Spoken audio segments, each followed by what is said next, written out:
ఓం ఆప్యాయంతు మమాంగాని వాక్ప్రాణశ్చక్షుశ్రోత్రమథోబలమింద్రియాణి చ సర్వాణి సర్వం బ్రహ్మ ఉపనిషదం మాహం బ్రహ్మ నిరాకుర్యాం మా బ్రహ్మ నిరాకరోత్ అనిరాకరణమస్త్వనిరాకరణం మే అస్తు తదాత్మని నిరతేయ ఉపనిషత్సు ధర్మా తే మయి సంతు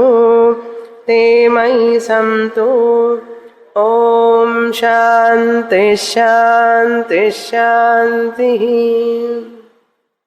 ఛాందోగ్యోపనిషత్ 8 అధ్యాయాలలో 5 అధ్యాయాలు ఉపాసన గురించి చెప్పబడుతున్నాయి. 6, 7, 8 అధ్యాయాలు బ్రహ్మ విద్య గురించి బోధన జరుగుతుంది. ఆ 6, 7, 8 అధ్యాయాలు కూడా ముఖ్యమైనటువంటి బ్రహ్మస్వరూప లక్షణం సత్ చిత్ ఆనంద అనే విషయాల గురించి ఒక్కొక్క అధ్యాయం ఒక్కొక్క విషయంపై చర్చిస్తుంది. సత్ అనే విషయాన్నేమో 6వ అధ్యాయంలో చెప్పబడింది. శుద్ధ సత్ చైతన్యం బ్రహ్మ. శుద్ధ సత్ అనే దాని మీద ఉపనిషత్ దృష్టి సారించి దాని గురించి ఎక్కువగా చెప్తుంది. అసత్ అనే లక్షణాన్ని గురించి, బ్రహ్మలో ఉన్నటువంటి సత్ అనే స్వరూప లక్షణాన్ని గురించి 6వ అధ్యాయం చెప్పబడింది. 7వ అధ్యాయం శుద్ధ ఆనంద అనే విషయాన్ని గురించి చెప్పబడింది. ఆనంద స్వరూపం బ్రహ్మ. 8వ అధ్యాయంలో శుద్ధ చైతన్యం బ్రహ్మ అంటే శుద్ధ చిత్ అనే విషయం చెప్పబడింది. ఒకే బ్రహ్మం సత్తు చిత్తు ఆనంద అంటాం. సత్ అనేది 6వ అధ్యాయంలో, ఆనందం అనేది 7వ అధ్యాయంలో, చిత్ అనే విషయం 8వ అధ్యాయంలో చెప్పబడింది. అంటే మనకు సచ్చిత్ ఆనందం గురించి చాలా విపులంగా అర్థమవ్వడానికి ఈ 3 అధ్యాయాలు మనకు సహకరిస్తాయి. శుద్ధ సత్ అనేది విషయం చూశాం. సత్ అనేది ఎట్లా వ్యాపించి ఉంటుంది అన్ని నామరూపాలలో, ఉనికి ఉనికి ఉనికి అనేది. ఇప్పుడు 7వ అధ్యాయంలో ప్రవేశించబోతున్నాం మనం ఈరోజు. ఈ 7వ అధ్యాయంలో 26 ఖండాలున్నాయి. 51 మంత్రాలు, 51 మంత్రాలు ఉన్నాయి. ఎందుకు ఈ విధంగా ఒకే బ్రహ్మము సత్తుగా చిత్తుగా ఆనందంగా చెప్పబడింది? సత్తు వేరు చిత్తు వేరు ఆనందం వేరా అంటే కాదు. సత్తే చిత్తు చిత్తే ఆనందం, సదేవ ఆనందం చిదేవ ఆనందం. ఒకే బ్రహ్మానికి 3 పేర్లు. ఎట్లాగైతే ఒక వ్యక్తి తన తండ్రి నుంచి తన తండ్రి దృష్ట్యా చూస్తే ఆ వ్యక్తి పుత్రుడవుతాడు, కొడుకు. అదే వ్యక్తి భార్య దృష్ట్యా చూస్తే పతి అవుతాడు, భర్త అవుతాడు. అదే వ్యక్తి తన కొడుకు దృష్ట్యా చూస్తే తండ్రి అవుతాడు. ఒకే వ్యక్తి కొడుకు, భర్త, తండ్రి అంటే 3 యాంగిల్స్ అన్నమాట, దృష్టికోణాలు. ఒక వ్యక్తి 3 ఎలా అవుతాడు అంటే అవుతాడు, తెలుస్తున్నది కదా మనకు. కానీ వ్యక్తి ఒక్కడే. కొడుకు అనే పదం వేరు, భర్త అనే పదం వేరు, తండ్రి అనే పదం వేరు. వాళ్ళ దృష్టితో చూస్తే ఈ వ్యక్తి ఒకే వ్యక్తి 3 పేర్లు కలిగి ఉన్నాడు. ఇప్పుడు మీ అందరికీ అనుభవమే కదా, అది మనందరికీ అనుభవమే కదా. అదేవిధంగా ఇక్కడ కూడా ఒకే బ్రహ్మము సత్తుగా అన్ని పదార్థాలలో జగత్ సద్రూపంగా వ్యక్తమవుతున్నాడు. స్థూల ప్రపంచంలో, స్థూల శరీరంలో సద్రూపంగా, స్థూల శరీర దృష్ట్యా, స్థూల ప్రపంచ దృష్ట్యా సద్రూపం బ్రహ్మ. సూక్ష్మ శరీర దృష్ట్యా చిద్రూపం బ్రహ్మ. చైతన్యం బ్రహ్మ. సూక్ష్మ శరీరం దృష్ట్యా, కారణ శరీరం దృష్ట్యా ఆనందం బ్రహ్మ. కారణ శరీర దృష్ట్యా ఆనందం బ్రహ్మ. మనం నిద్రలో కారణ శరీరంలో ఉంటాం, అందుకని ఆనందంగా ఉంటాం. కనుక సత్తు చిత్తు ఆనంద స్థూల సూక్ష్మ కారణ శరీరాల దృష్ట్యా ఒకే బ్రహ్మము 3 విధాలుగా. ఆ విషయాన్ని మనం సత్తు చూసిన తర్వాత ఇప్పుడు చిత్ అనే ఆనందం అనే విషయాన్ని తెలుసుకోబోతున్నాం. ఈ యొక్క 7వ అధ్యాయంలో ఈ ఆనందం బ్రహ్మ అనే దానికి భూమా అని పేరు. 7వ అధ్యాయంలో భూమా నకారాంత పుల్లింగ భూమన్ శబ్ద. భూమా భూమానౌ భూమానః, భూమానం భూమానౌ భూమ్నః.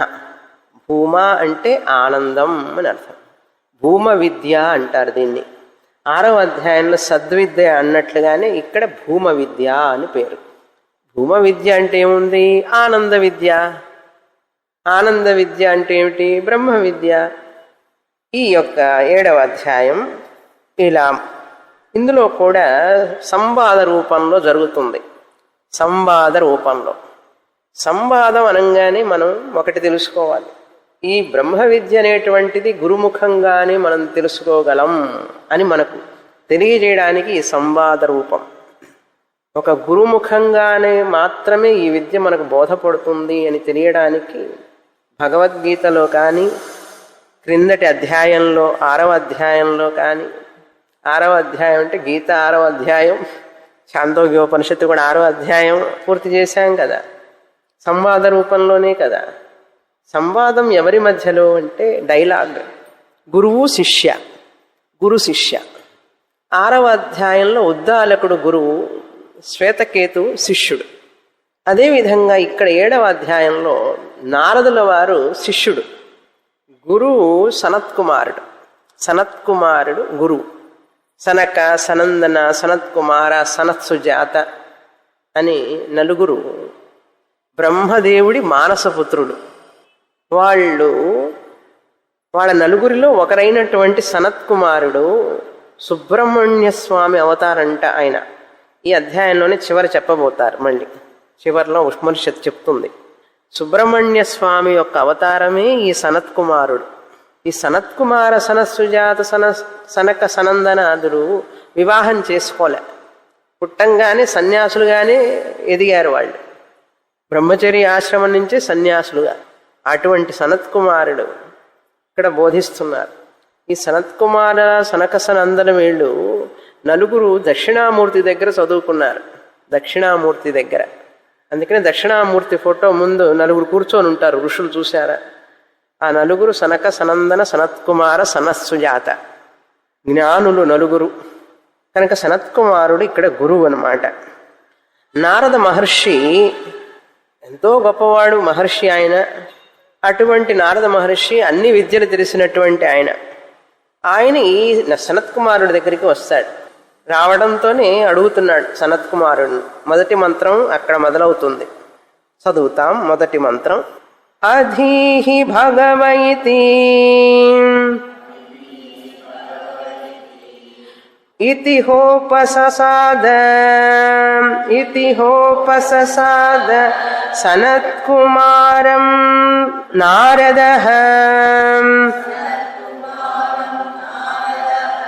తగుం హోవాచ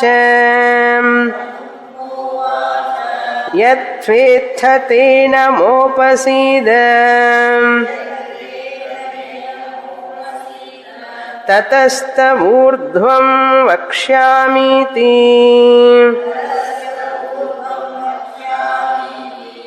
సహోవాచ అధీహి భగవః ఇతి. అధీహి అంటే నాకు ఉపదేశము చెయ్యవలసినది. హే భగవః, ఓ భగవత్ స్వరూపులైనటువంటి సనత్కుమార మహర్షుల వారు, మీరు నాకు బోధన చేయవలసినది, ఉపదేశం చేయవలసినది. అధీహి భగవః ఇది అని. అధీహి భగవః అనేది మనం ఇన్వర్టెడ్ కామాస్లో పెట్టుకోవాలి. ఇది డైలాగ్.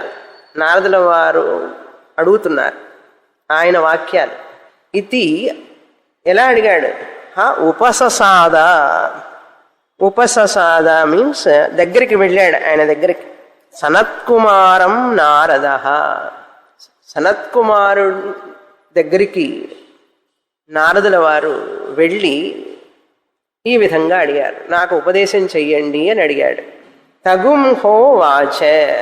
అప్పుడు సనత్కుమారుల వారు ఉపదేశం చేయడానికి ఉపక్రమిస్తున్నారు. తగుం హో వాచ ఏమని ఈ విధంగా అడిగారు సనత్కుమారుల వారు. ఏమని? యత్ వేత్త తేన మోపసీద తతః ఊర్ధ్వం వక్ష్యామి ఇతి. యత్ వేత్త, నువ్వేమి తెలుసుకున్నావో అది చెప్పు ముందు నాకు. మన పిల్లల్ని కూడా స్కూల్లో చేర్చడానికి తీసుకుపోతే వాళ్ళని అడుగుతారు, వీడికి మినిమం నాలెడ్జ్ ఉందా లేదని చెప్పి బొమ్మలు అవి ఇవి చూపించి ఇదేంటి చెప్పు అదేమిటి చెప్పు అంటారు. మనం పిల్లలకి నేర్పి పంపిస్తాం, ఇది యాపిల్, ఇది పెన్ను, ఇది బుక్ అని చెప్పి నేర్పిస్తాం కదా కొంత నాలెడ్జ్. అప్పుడు వాళ్ళు టెస్ట్ చేస్తారు స్కూల్లో, ఈ చిన్న పిల్లవాడికి ఈ మాత్రం కూడా నాలెడ్జ్ ఉందా లేదా అని. అదే ఏ క్లాసుకి పై క్లాసుకి వెళ్ళాలన్నా కూడా మనల్ని టెస్ట్ చేస్తారు కదా, మనకు ఎంత నాలెడ్జ్ ఉంది, ఆ పై క్లాస్కి వెళ్ళడానికి మనకు అర్హత ఉందా లేదా అని చెప్పి టెస్ట్ చేస్తారు. ఎంట్రన్స్ ఎగ్జామ్, అది కరెక్ట్ వర్డ్. ఎంట్రన్స్ ప్రవేశ పరీక్ష, ఎంట్రన్స్ ఎగ్జామ్ అంటారు. చదవడానికి ఒక పరీక్ష పెడతారు ముందు. మన రోజుల్లో వెనకటి రోజుల్లో లేవు ఇవన్నీ కూడా. ఏదైనా స్కూల్ నుంచి స్కూల్కి మారితే కొంచెం ఏదో ఎంట్రన్స్ ఎగ్జామ్ పెడతారు. కానీ ఇప్పుడు ఒకే కాలేజీలో ఎంట్రన్స్ ఎగ్జామ్, ఒకే స్కూల్లో ఎంట్రన్స్ ఎగ్జామ్, అట్లా ప్రతిదానికి ఎంట్రన్స్ ఎగ్జామ్. ఆ రోజుల్లో కూడా ఇప్పుడు ఎంట్రన్స్ ఎగ్జామ్. నారదుల వారిని అడుగుతున్నారు, నువ్వు అంతకుముందు ఏం చదువుకున్నావో చెప్తే నాకు తేన దాని మీద ఆధారపడి నేను ఇప్పుడు నీకు ఏం చెప్పాలో ఆలోచిస్తాను. కరెక్ట్ క్వశ్చన్ చూస్తారా? గురువు గారంటే ఎట్లా ఉండాలో, నువ్వేమేం చదువుకున్నావు, ఏమేం విన్నావు, ఏమేం తెలుసుకున్నావో చెప్పు, నీకు తెలియనిది ఏమన్నా ఉంటే నాకు తెలిస్తే నేను చెప్తాను అని అర్థం. యత్ వేత్త, ఏమైతే తెలుసుకున్నావో, తేన మోపసీద తతః తత్ ఊర్ధ్వం, తతస్తద్ ఊర్ధ్వం, ఊర్ధ్వం వక్ష్యామి ఇతి. ఇదంతా కూడా ఈ సనత్కుమారుడి యొక్క వచనాలు, సనత్కుమారుడు అన్నటువంటి మాటలు. తం హ ఉపాచ యత్ వేత్త తేన మా ఉపసీద, మా ఉపసీద, నాకు నువ్వు తెలియజేయవలసినది. అంటే ఉపసీద అంటే ఉపసన్నుడు కావలసినది, ఉపసన్నుడి అంటే నా దగ్గర వచ్చి కూర్చోవలసినది. తతః అనంతరం, ఆ తర్వాత నీకు ఏమి బోధించాలో నేను ఆలోచిస్తాను అన్నారు. వక్ష్యామి అంటే చెప్తాను, భవిష్యత్ కాలం.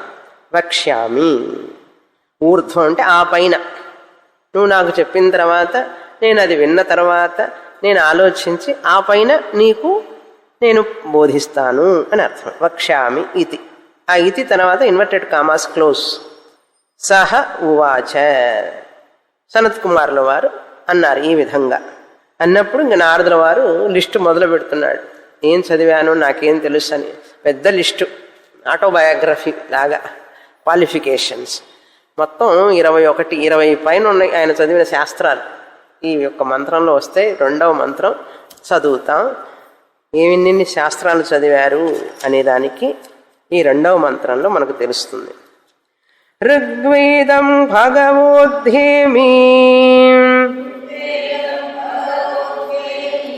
యజుర్వేదం సామవేదం, ఆథర్వణం చతుర్థః, ఇతిహాస పురాణం పంచమం, వేదానాం వేదం, పిత్ర్యం రాశిం దైవం విధిం, వాకో వాక్యం, ఏకాయనం, దేవ విద్యాం బ్రహ్మ విద్యాం భూత విద్యాం క్షత్ర విద్యాం నక్షత్ర విద్యాం సర్పదేవ జన విద్యాం ఏతద్భగవోధ్యేమి.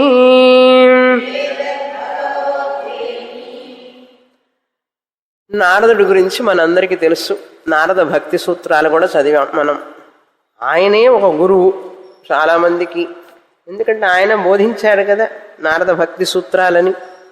ఈ నారదుడు అన్ని లోకాలకు వెళ్తాడు. ఆయన యొక్క గొప్పతనం ఏంటంటే అన్ని లోకాలకు వెళ్ళే వీసా ఉంది ఆయనకి. ఎప్పుడైనా వెళ్ళొచ్చు. ఆయన ఎవ్వరూ స్క్రూటినీ చెయ్యరు, చెక్కిన్ చెయ్యరు. అన్నీ ఎప్పుడు వెళ్ళొచ్చు అనమాట. ఎప్పుడైనా వెళ్ళొచ్చు, ఎలాగైనా వెళ్ళొచ్చు, ఎక్కడికైనా వెళ్ళొచ్చు.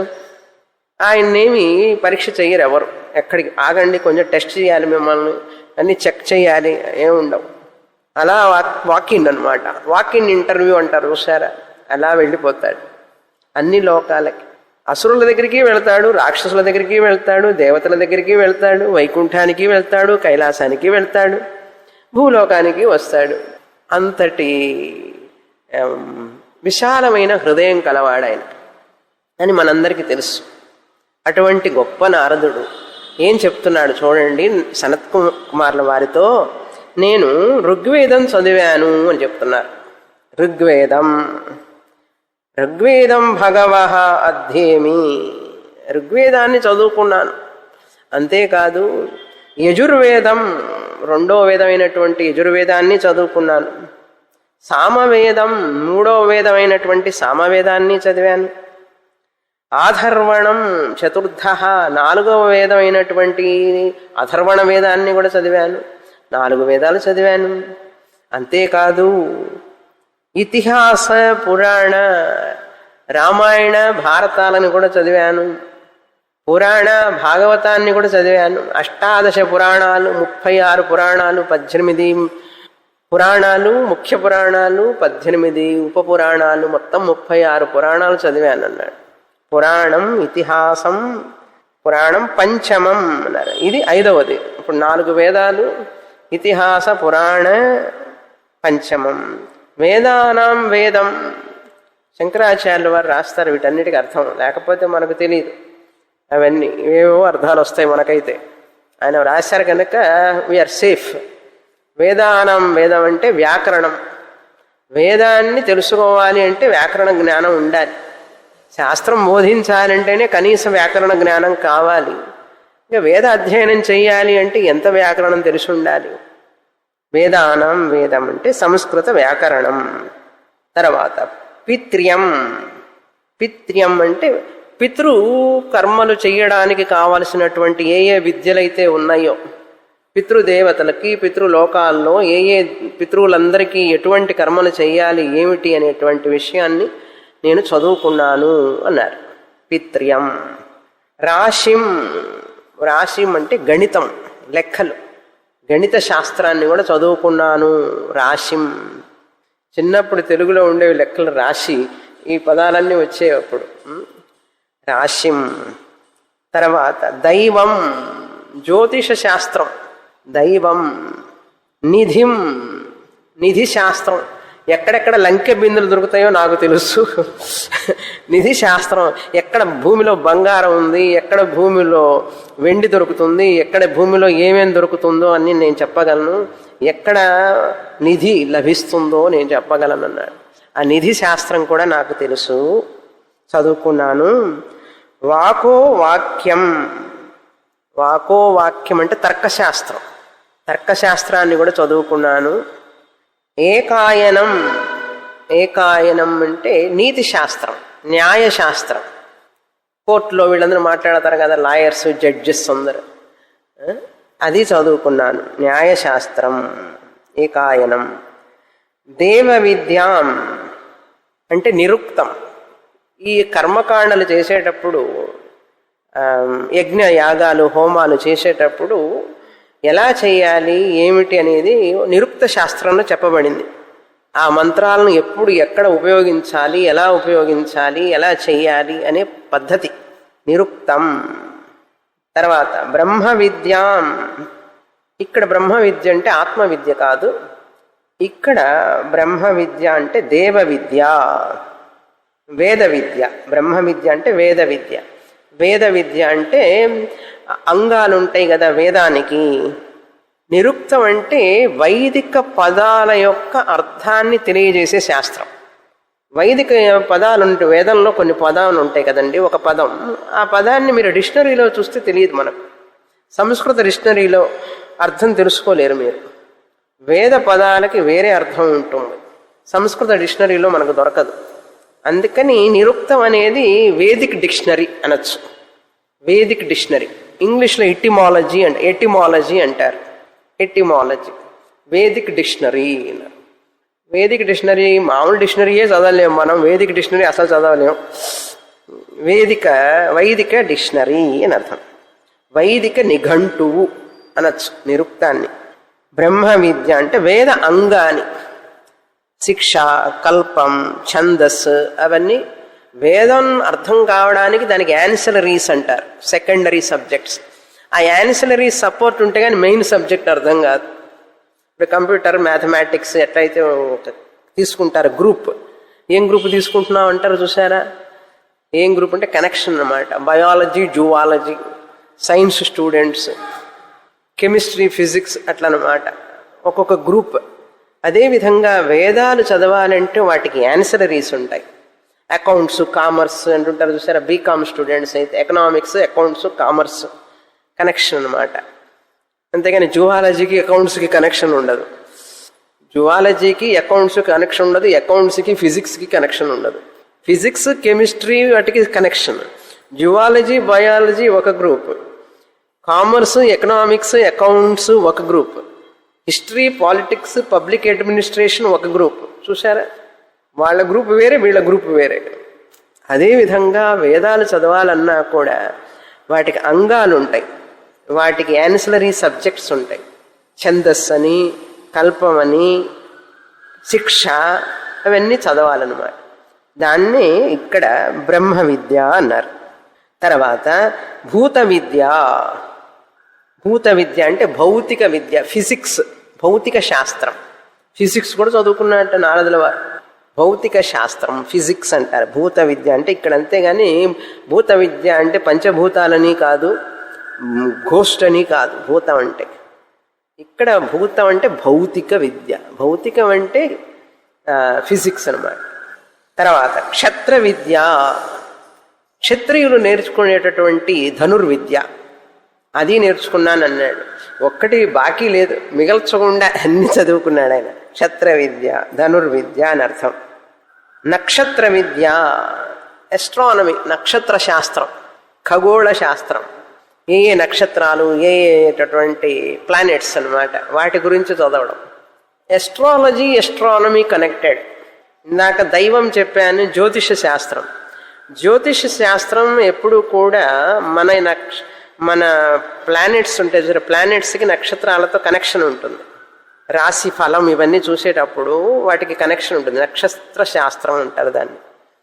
Astronomy, astrology and astronomy are inter connected. ఇది ఎస్ట్రానమీ, అది ఎస్ట్రాలజీ. ఎస్ట్రానమీ అంటే నక్షత్ర శాస్త్రం, నక్షత్ర గమనాలని గురించి, వాటి యొక్క కదలికల గురించి చదవడం అన్నమాట.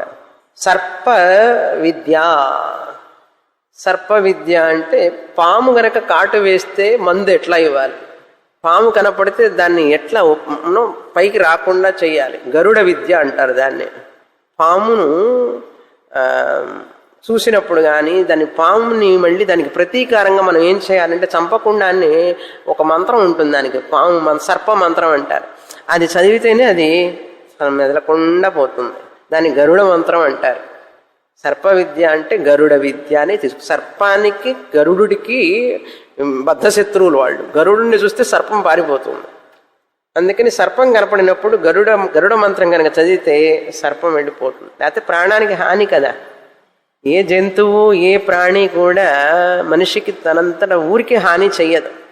తనకేదన్నా హాని జరుగుతుందన్నప్పుడే హాని చేస్తుంది. అప్పుడైనా మనల్ని మనం రక్షించుకోవాలి కదా. హాని జరుగుతుందేమో అని భయపడుతుంది. అప్పుడు దీనికి సర్ప విద్య అంటే గరుడ విద్యని నేర్చుకున్నాను, సర్పశాస్త్రం. దేవజన విద్య, దేవజన మీన్స్ ఆ గంధర్వులు విద్య, గంధర్వుల సంగీతం, నృత్యం, గీత నృత్య అని అర్థం. దేవ విద్య. వాళ్ళకి ఏముంది పని, ఇంకా దేవతలకి పొద్దున్న లేస్తే పాటలు పాడుకోవడం, డాన్స్ వేసుకోవడం, డాన్సులు వేసుకుంటూ ఉంటారు, పాటలు పాడుకుంటూ ఉంటారు. ఇదే పని వాళ్ళకి, ఆనందం. ఎందుకంటే దిగులు చింత లేదు, ఎప్పుడు యంగ్గానే ఉంటారు, ముసలి కావాలను కారు, దాహం ఉండదు, దప్పిక ఉండదు, ఆహారం అక్కర్లేదు, ఇంకేం పనే ఉంది, ఆనందంగా పాడుతూ ఆడుతూ పాడుతూ ఉంటారనమాట. అది దేవజన విద్యాం. ఏతత్ భగవః అధ్యేమి. ఓ సనత్ కుమార మహర్షి, నేను ఇవన్నీ చదువుకున్నానన్నారు. 4 వేదాలంటే చతుర్వేది అని అర్థం. ఏకవేది, ద్వివేది, త్రివేది, చతుర్వేది. ఆ వేదాలు చదివితే వీళ్ళని టైటిల్స్ అనమాట వస్తాయి. వాజపేయి యాగం చేస్తే వాజపేయి అని పేరు వస్తుంది, టైటిల్ అనమాట. మనకు ఒకసారి ప్రైమ్ మినిస్టర్ ఉన్నారు కదా వాజ్పేయి. ఆ వాజ్పేయి ఆయన ఎందుకు వచ్చింది? ఆయన ఏమైనా చేశారా వాజ్పేయి యాగం? చేశారో లేదో మనకు తెలియదు, వాళ్ళ పూర్వీకులు ఎవరైనా చేసుంటారు, అందుకని ఆ పరంపరగా అట్లా పేరు వచ్చేసింది ఆయనకి వాజపేయి అని. అది పెద్ద యాగం. వాజపేయి యాగం అంటే అన్నదానం అనమాట. వాజం అంటే అన్నం, పేయం అంటే నీరు, జలం. అన్నం నీరు దానం చేసి 100 మందికి, 1000 మందికి, కోట్ల మందికి అట్లా ఇస్తూ ఉంటే వాజపేయి యాగం అని దానికి ఉంటాయి అన్నీ చేసేది. అలా వాజపేయి యాగం చేసే వ్యక్తి ఉన్న చోట అక్కడ ఉన్న రాజు ఏం చేయాలంటే తెలుసా? రాజు వచ్చి ఈ వాజపేయి యాగం చేసిన ఆయనకి గొడుగు పట్టాలిట, ఛత్రం. ఆయన నడుస్తూ ఉంటే ఈయన ఛత్రం పట్టుకోవాలి. ఎవరు? రాజుగారు. వాజపేయి యాగం చేసిన వ్యక్తికి రాజుగారే ఛత్రం పట్టుకోవాలంటే, గొడుగు పట్టుకోవాలంటే ఎంత గొప్పవాడై ఉండాలి. మామూలుగా రాజుగారు చాలా గొప్పవాడు, ఆయన అందరు దేవుడిగా పూజిస్తారు. కానీ రాజుగారే వచ్చి ఈయనకి ఛత్రం పట్టుకోవాలి అంటే వాజపేయి అంటే ఎంత గొప్పవాడై ఉండాలి చూడండి. చతుర్వేది, ఏకవేది అది అనమాట. అట్లా అన్ని విద్యలు నేర్చుకున్నాను అని చెప్పారు. అయితే ఇప్పుడు ఏమిటి చేయాలి? సనత్ కుమారుల వారు చెప్తున్నారు, బాగుంది, చాలా సంతోషం, కానీ నువ్వు చదివినవన్నీ కూడా అపరావిద్యలే అంటున్నాడు. అని అడగడానికి ముందు ఇంకొకటి చెప్తున్నాడు నారదుల వారు. ఏమని చెప్తున్నాడు చూడండి. ఇన్ని చదువుకున్నాను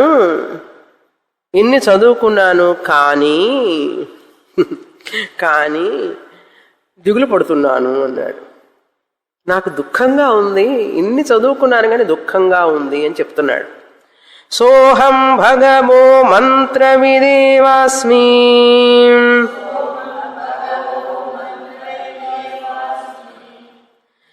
నాత్మవిత్ శ్రుతం హ్యేవ మే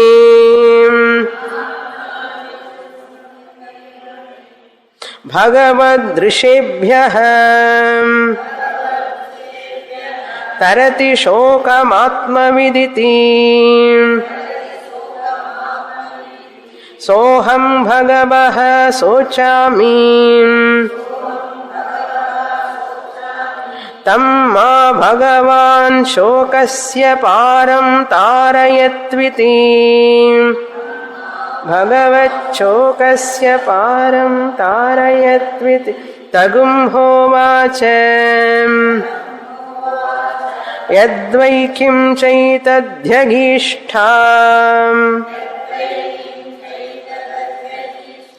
నామేవైతత్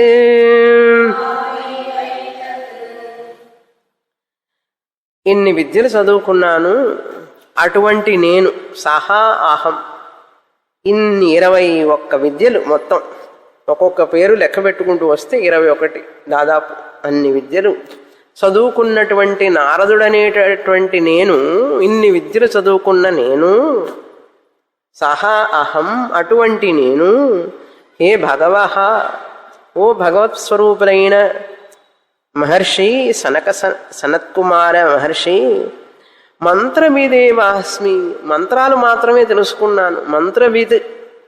మంత్రాలు మాత్రమే, అపరావిద్య అని అర్థం. మంత్రం అంటే అపరావిద్య, అనాత్మ విద్య అని అర్థం. అపరావిద్య మంత్ర విద్య అంటే అనాత్మ విద్య. మంత్రవిదేవాస్మి కానీ నా ఆత్మవిత్ తం హేనం, నా ఆత్మవిత్ నేను ఆత్మని గురించి తెలుసుకోలేదు. ఆత్మవిత్ న హి ఏనం మంత్రవిద్ ఏవ. ఆ ఏవకారా చూడండి, మంత్రాన్ని మాత్రమే తెలుసుకున్నాను, శబ్దాన్ని మాత్రమే తెలుసుకున్నాను. వాటి అందులో నాకు ఆత్మవిద్య దొరకలేదు అన్నాడు. నా ఆత్మవిత్ నేను ఆత్మ జ్ఞానము కలిగిన వాణ్ణి కాదు. ఆత్మవిత్ అంటే ఏమిటి? ఆత్మజ్ఞానం. ఆత్మవిత్ అంటే నాకు ఆత్మజ్ఞానం లేదు అంటే అనాత్మజ్ఞానమే ఉన్నది, కానీ అనాత్మకు సంబంధించిన శాస్త్రాలు చదవడం వలన అనాత్మజ్ఞానం వచ్చింది. ఆత్మజ్ఞానం మాత్రం రాలేదు. నేను ఆత్మజ్ఞానము కలిగిన వాణ్ణి కాదు. ఆత్మవిత్ తం ఏనం మే భగవద్ ఋషేభ్యః నేను అనేక మంది ఋషుల ద్వారా తెలుసుకున్నాను. భగవద్ ఋషేభ్యః ఏవం మే హి ఏవమే హేవమే హి ఏవమే భగవద్ ఋషేభ్యః ఋషుల ద్వారా తెలుసుకున్నాను. ఏమని తెలుసుకున్నాను? ఆత్మవిత్ శోకం తరతి ఇది, తరతి శోకమాత్మవిత్ ఇది. ఇది కూడా ఇన్వర్టెడ్ కామాస్లో పెట్టుకోవాలి. అంటే నారదుడు యొక్క పలుకులు ఇవన్నీ కూడా. ఆత్మజ్ఞానం ఉన్న వ్యక్తి శోకం దుఃఖాన్ని నుంచి తరిస్తాడని దాటుతాడని విన్నాను అన్నాడు. ఎక్కడో ఆపాతంగా విన్నాను, ఎవరో ఋషులు మాట్లాడుకుంటూ ఉంటే నా చెవుల్లో పడింది. ఏమని? ఆత్మజ్ఞానం ఉన్నవాడు దుఃఖం నుంచి బయటపడతాడని విన్నాను. నేను దుఃఖిస్తున్నాను. ఇప్పుడు ఇన్ని శాస్త్రాలు చదువుకున్నా కూడా నేను ఇంకా దుఃఖిస్తూనే ఉన్నాను. కనుక నాకు ఆత్మజ్ఞానం లేదు. నేను ఆత్మజ్ఞానం ఉన్నవాళ్ళు దుఃఖాన్ని నుంచి దాటుతారని చెప్పి ఋషుల ద్వారా విన్నాను. ఆ ఆత్మవిద్య నాకు చెప్పండి అని అడిగాడు. ఇది చాలా ముఖ్యమైనటువంటి పోర్షన్. తరతి శోకం ఆత్మవిత్ అనేది అది బాటమ్ లైన్. వేదంలో ఉపనిషత్తు శాస్త్రానికి మొత్తానికి ఈ సెంటెన్స్ తరతి శోకం ఆత్మవిత్ ఒక కొటేషన్.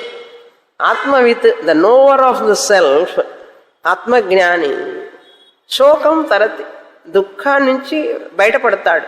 తరతి అంటే దాటుతాడు, దుఃఖం లేని స్థితికి పొందుతాడు, దుఃఖం నుంచి బయటపడతాడు అని అర్థం.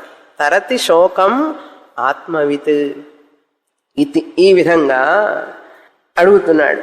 తరతి శోకం ఆత్మవిత్. నేను ఎందుకు అడుగుతున్నాను? సోహం భగవః శోచామి, నేను దుఃఖిస్తున్నాను. ఇప్పుడు నేను అవన్నీ చదువుకున్న వాడినే, కానీ అదంతా మంత్రమే చదువుకున్నాను, కానీ నేను ఆత్మజ్ఞానాన్ని పొందలేదు. నేను ఇప్పుడు దుఃఖిస్తున్నాను. ఆత్మజ్ఞానం ఉంటే దుఃఖం ఉండదని చెప్పారు. ఇప్పుడు నేను దుఃఖిస్తున్నాను కనుక నాకు ఈ దుఃఖం పోయేటట్లు చెయ్యండి అంటున్నాడు. సోహం భగవః శోచామి. ఈ సెంటెన్స్ రెండో లైన్ మొత్తం కూడా ఇంపార్టెంట్. తరతి శోకం ఆత్మవిత్ సోహం భగవః శోచామి తమ్మా భగవత్ శోకస్య పారం తారయతు ఇది. ఇది మొత్తం ఇంతవరకు important. Second line, third line సగం. శోచామి, నేను దుఃఖిస్తున్నాను కనుక ఏం చేయాలి? తం మాం, అటువంటి నన్ను హే భగవన్ శోకస్య పారం, ఈ శోకాన్ని నుంచి నన్ను అవతలి ఒడ్డుకు చేర్చండి.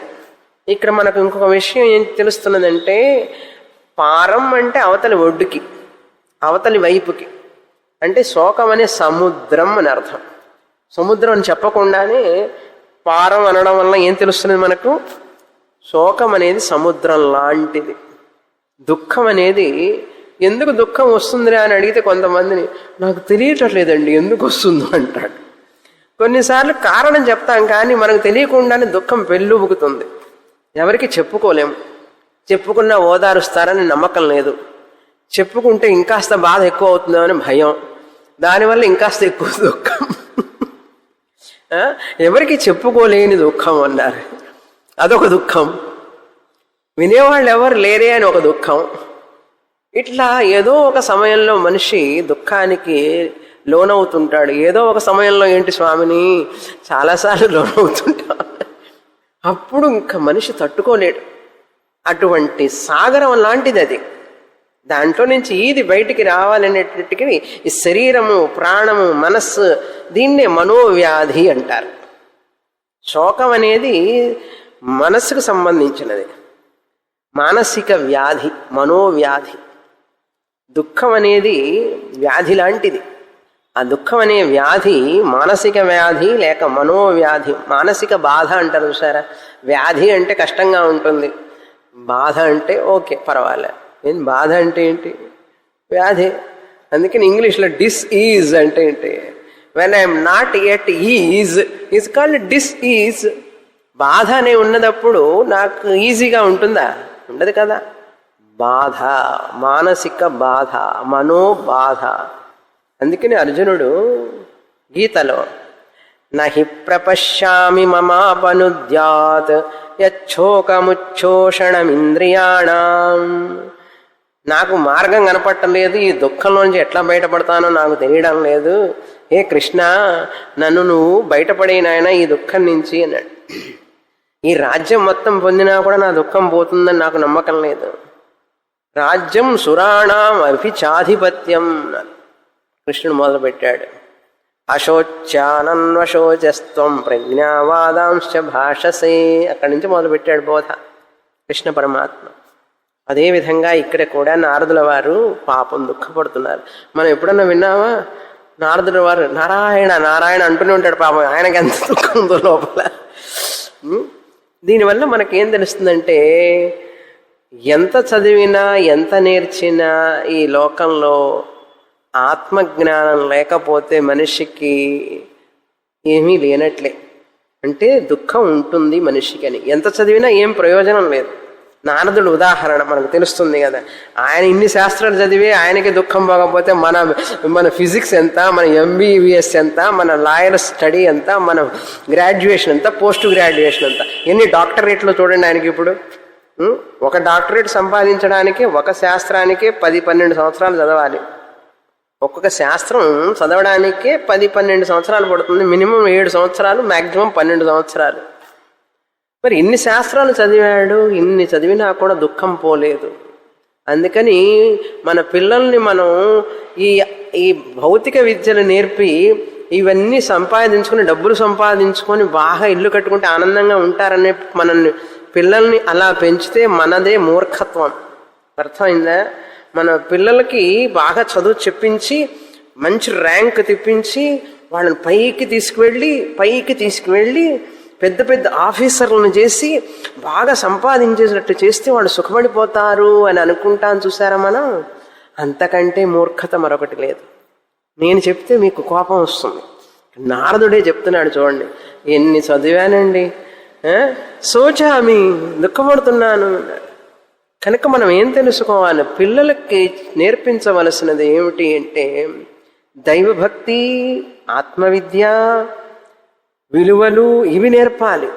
వాళ్ళని ధన వ్యామోహం వైపు మరల్చకూడదు. వాళ్ళని ఆ విద్యల వైపు మనస్సుని వాళ్ళని అటు పరిగెత్తేటట్లు చేయకూడదు. తల్లిదండ్రులు అట్లా చేస్తున్నారు ఈ రోజుల్లో. అలా చేయడం వల్లనే ధర్మం, న్యాయం, జ్ఞానం, ఉన్నతమైన విద్యలకి వాళ్ళకి లేక భౌతికమైనటువంటి మెటీరియలిజంగా తయారైపోయి భోగాల కోసమే పాకులాడుతున్నారు.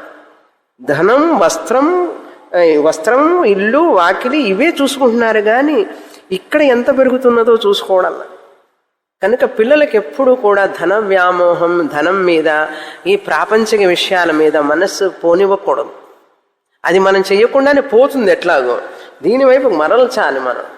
మనమే వాళ్ళకి ఊతం ఇచ్చి ఆయన బాగా సంపాదించు, గవర్నమెంట్ జాబ్ తెచ్చుకో, అదైతే పెన్షన్ వస్తుంది, బోనస్ వస్తుంది, పని చేయక్కర్లేదు. బోనస్ వస్తుంది, పెన్షన్ వస్తుంది, పని చేయక్కర్లేదు.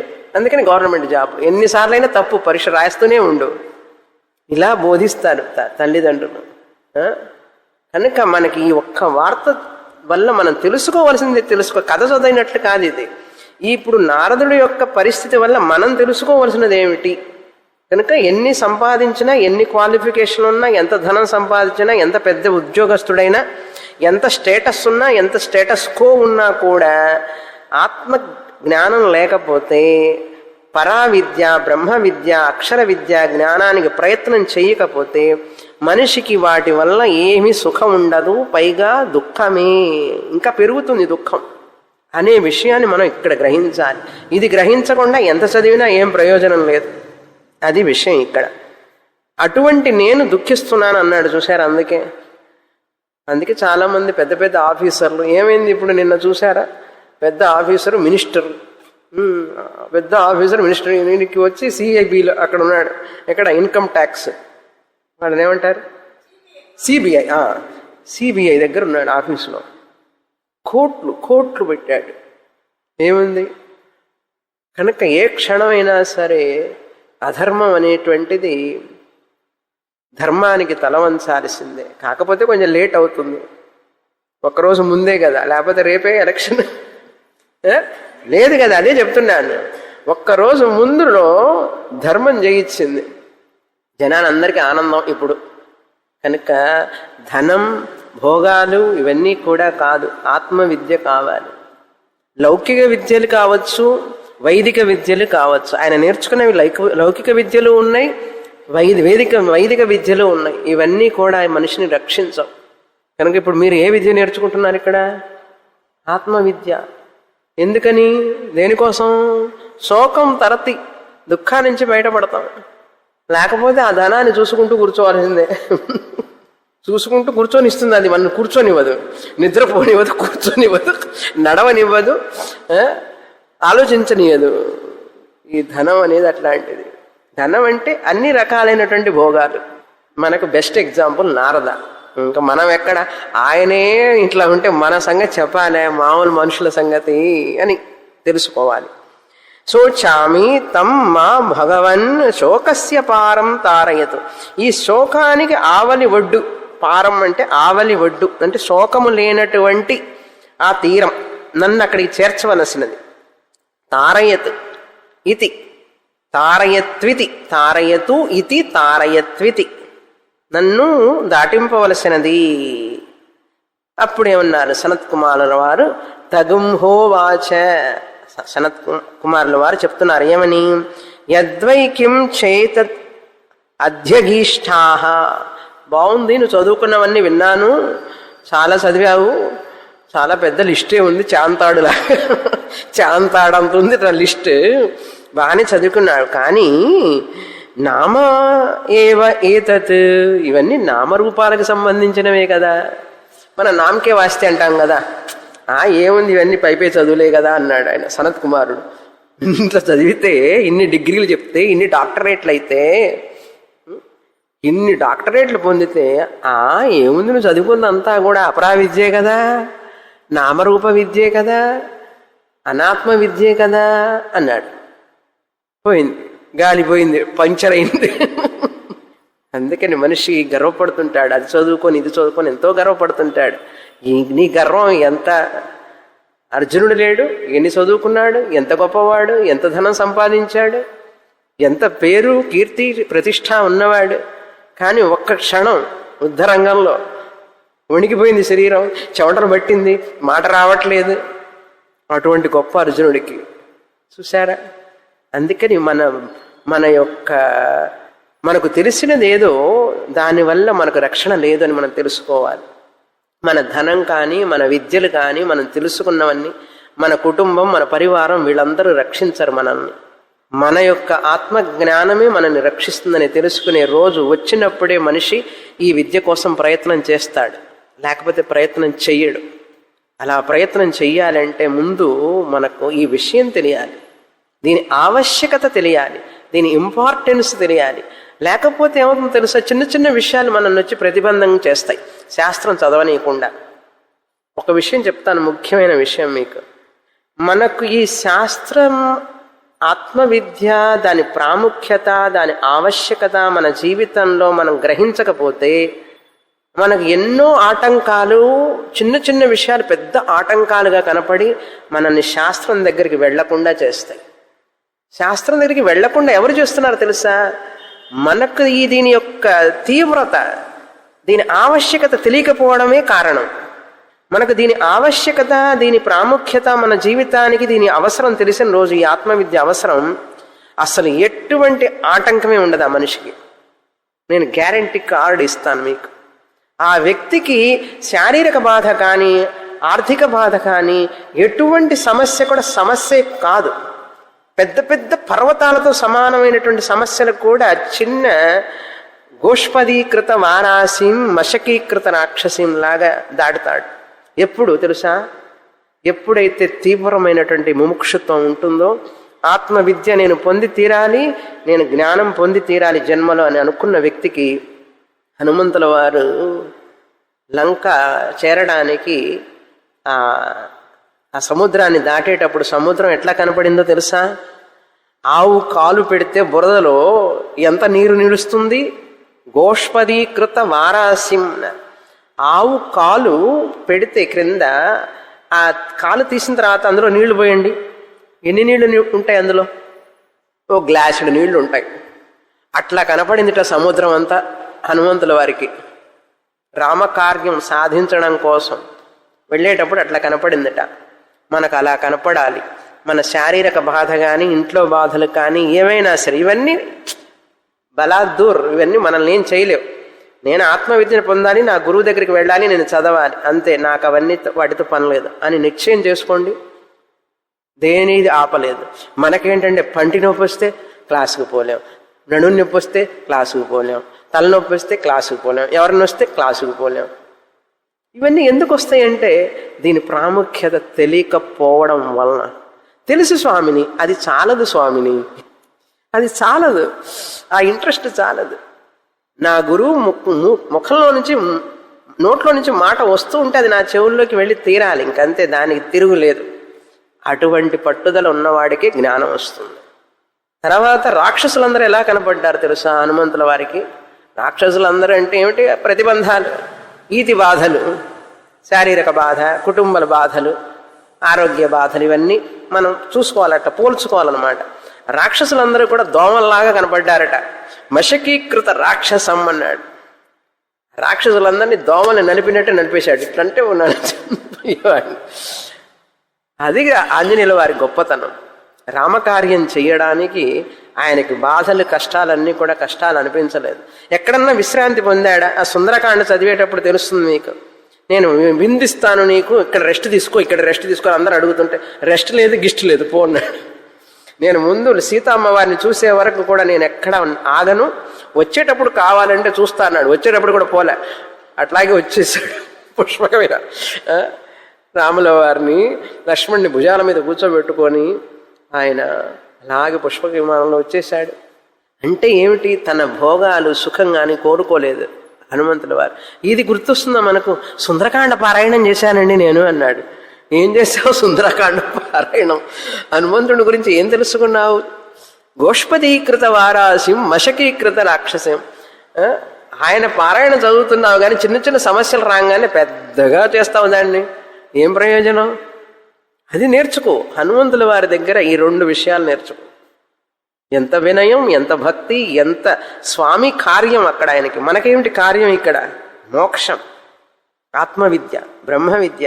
మనిషిగా పుట్టిన తర్వాత నేను ఈ జ్ఞానం పొందకుండా నేను శ్వాస విడవను అనేటటువంటి సంకల్పం కావాలి మనిషిలో. సుందరకాండ పారాయణం చేస్తే ఈ నిశ్చయం రావాలి. అంతేకాని వడమాల వేసుకొని వడలు చేసి పెట్టి హనుమంతుల వారికి భక్తి కాదు కావాల్సింది. భక్తితో పాటు ఈ విచక్షణ ఆలోచించాలి, హనుమంతుల వారి గురించి ఆలోచించాలి, అలా మనం జీవించాలి. సరే, ఎక్కడి నుంచో ఎక్కడికో వెళ్ళాం. ఆయన ఏమన్నారు సనత్కుమారుల వారు? ఏముంది అంతా అనాత్మ విద్యగా అన్నాడు. చూసారా? నామరూపం, రూప నామం ఏ తత్ అన్నారు. రూపం మనం చేర్చుకోవాలి, నామమాత్రం. అన్నీ ఏముంది? ఇవన్నీ పేర్లే. పేర్లు అంటే ఏమిటి అర్థం? వేదం శబ్దం, శబ్దం ఒక పేరు, నామం. అందులో పేర్లే కదా ఉన్నాయి, అన్ని పేర్లే కదా. ఆ నామాలే కదా నువ్వు చదువుకున్నావు, తెలుసుకున్నావు. నీకు ఎట్లా దుఃఖం పోతుంది? ఇప్పుడు చెప్తున్నారు చూడండి. నామ వా ఋగ్వేదో యజుర్వేదః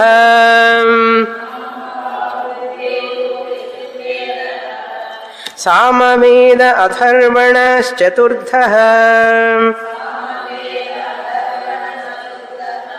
ఇతిహాస పురాణః పంచమః వేదానాం వేదః పిత్ర్యోర్రాశిర్దైవోర్విధిః వాకో వాక్యమేకాయనం దేవ విద్యా బ్రహ్మ విద్యా భూత విద్యా క్షత్ర విద్యా నక్షత్ర విద్యా సర్పదేవజన విద్యా నామైవైతత్ నామోపాప్స్యేతి పాప్స్వేతి. ఇప్పుడు ఆయన చెప్పిన విద్యలన్నీ మళ్ళీ తిరిగి చెప్పారు. అంటే ఎంత మెమరీ ఉందో చూసారా? ఒక్కటి ఆర్డర్ అటు ఇటు పోకుండా సనత్ కుమారుల వారు తిరిగి అదే నువ్వు చదివిన విద్యలన్నీ ఏమిటో చెప్పనా వరుసగా అని గడగడ చెప్పేశాడు. అంత మెమరీ. మనకే గుర్తులేదు ఇప్పుడు ఏం చదివి. అది గురువు అంటే అట్లా ఉంటారన్నమాట. అన్నీ చెప్పాడు. చదివి నాయన ఇవన్నీ చదివిన వాటిని ఆ బ్రహ్మముగా ఉపాసన చెయ్యన్నాడు. వీటి మీద పేరు ఋగ్వేదం బ్రహ్మ ఇది ఉపాసీత, సామవేదం బ్రహ్మ ఇది ఉపాసీత. వీటన్నిటిని పేర్లు పెట్టుకొని ఏం చేసుకుంటా ఉపాసన చెయ్యి అన్నాడు. ఉపాసన చెయ్యి, నేను సమయం వచ్చినప్పుడు నీకు చెప్తాను, ఆత్మవిద్య బోధిస్తాను. వచ్చే వారం ఒక వారం రెస్ట్ తీసుకోన్నాడు. పూర్ణమద పూర్ణమిదం పూర్ణాత్ పూర్ణముదచ్యతే పూర్ణస్య పూర్ణమాదాయ పూర్ణమేవావశిష్యతే. ఓం శాంతి శాంతి శాంతి. హరి ఓం. శ్రీ గురుభ్యో నమః. హరి ఓం.